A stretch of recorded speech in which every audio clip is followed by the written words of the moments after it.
මේ වගේ එකක් හදා ගන්න ඕනද? එහෙනම් මෙහෙම කරන්න.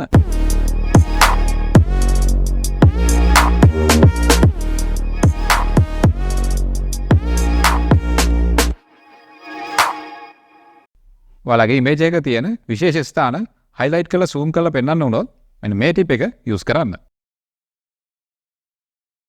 ඔයාලගේ slide එක right click කරලා මෙතනින් duplicate slide ඊට පස්සේ ඔයාලගේ දෙවෙනි slide එක මෙන්න මේ විදිහට zoom out කරන්න.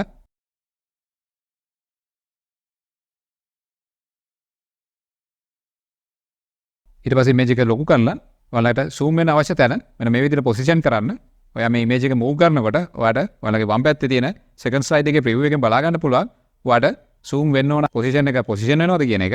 මට මෙන්න මේ area එක position වෙන්න අවශ්‍ය හින්දා මම මෙන්න මේ විදිහට මේක adjust කර ගන්නවා.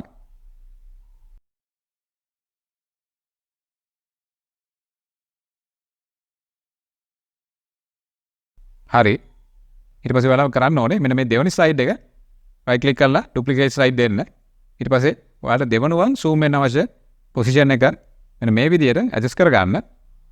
ඉතින් මේ විදිහට ඔයාලට පුළුවන් ඔයාලගේ image එකේ zoom වෙන්න අවශ්‍ය locations ටික එකින් එකට position කරලා එක එක slide එකට set කර ගන්න.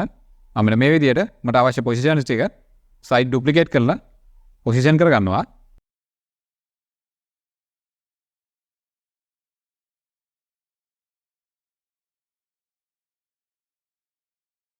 ඒ විදිහට ඔයාලා positions ටික slides වලට දාගත්තට පස්සේ ඔයාලා කරන්න ඕනේ පළවෙනි slide එක මෙන්න මේ විදිහට duplicate කරලා ඒ copy කරගත්ත slide එක අන්තිම slide එක විදිහට set කරන්න.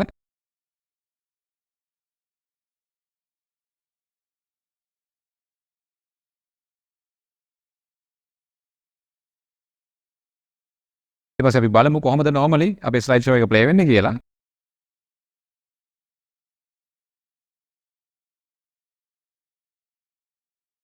ඒවල් පේනවා ඒකේ කිසි ආකර්ෂණීය ගතියක් නැහැ.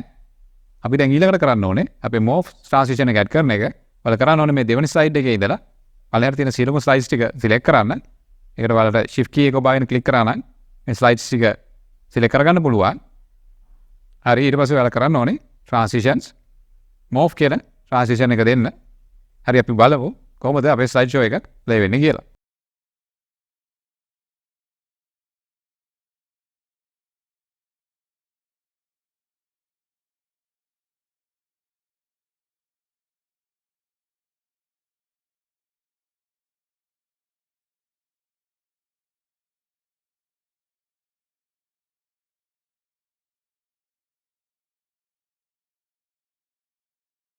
ඉතින් ඔයාලට මේ වගේ ටිප්ස් දැනගන්න ඕන නම් ObserverX subscribe කරලා notification on කරලා තියාගන්න. ඊළඟ වීඩියෝ එකකින් හම්බ වෙනකම් මම ගිහින් එන්නම්. බොහොම ස්තුතියි.